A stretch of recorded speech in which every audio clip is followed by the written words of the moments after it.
Hey guys, so we have just gotten this Fed statement. The Fed cutting rates by 1/4 of a point as expected. The Federal Reserve now with its first interest rate cut since last December, voting to lower those rates by the expected 1/4 point. We are looking through this statement here. The Federal Reserve, it does say that there was one dissent against this action, which was from the newly appointed Fed Governor, Stephen Muir, who currently serves at the White House as President Trump's top economic advisor. He wanted a bigger half-point rate cut, but that is from this statement, guys, only that one dissent. So notable, there was a pretty broad consensus here at the Fed around this rate cut. Of course, we've heard about how the reason for this is because of the weakening jobs market. Now what we're looking at is what the Fed says in its projections about rate cuts in the months ahead. I'm going to pull that up as we move on here.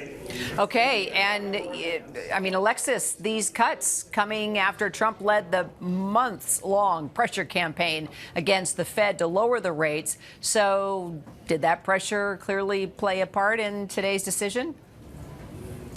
Well, I think it's interesting that the one dissenter today, the one who voted against the majority, was Stephen Muir, who is fresh to the Federal Reserve Board. He was confirmed by the Senate just on Monday. By the way, he's also the head of the White House Economic Council. Many Democrats have said, look, that's a conflict of interest. He can't be working for the White House and sitting on what's supposed to be an independent Federal Reserve Board. Muir has said, though, he's going to take a paid leave of absence from his position in the White House while he sits on the governorship there at the Federal Reserve.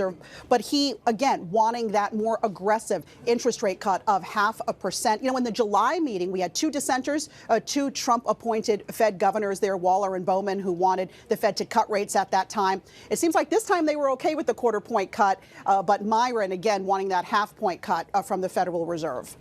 All right. And Elizabeth, what more are you reading?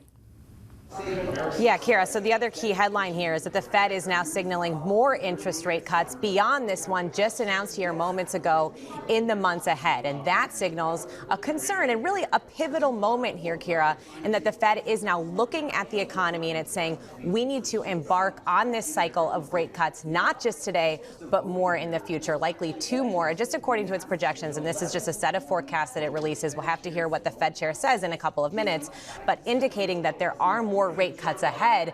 This is an attempt to try to stimulate the economy. The Fed nodding to the fact that it has seen a weakening jobs market. Inflation is still above where the Fed wants it to be, but for now, the Fed signaling it's going to look, perhaps it sees inflation higher, but not going up a lot more, and it's willing to overlook that a little bit in order to bring rates down to try to provide some support for the jobs market.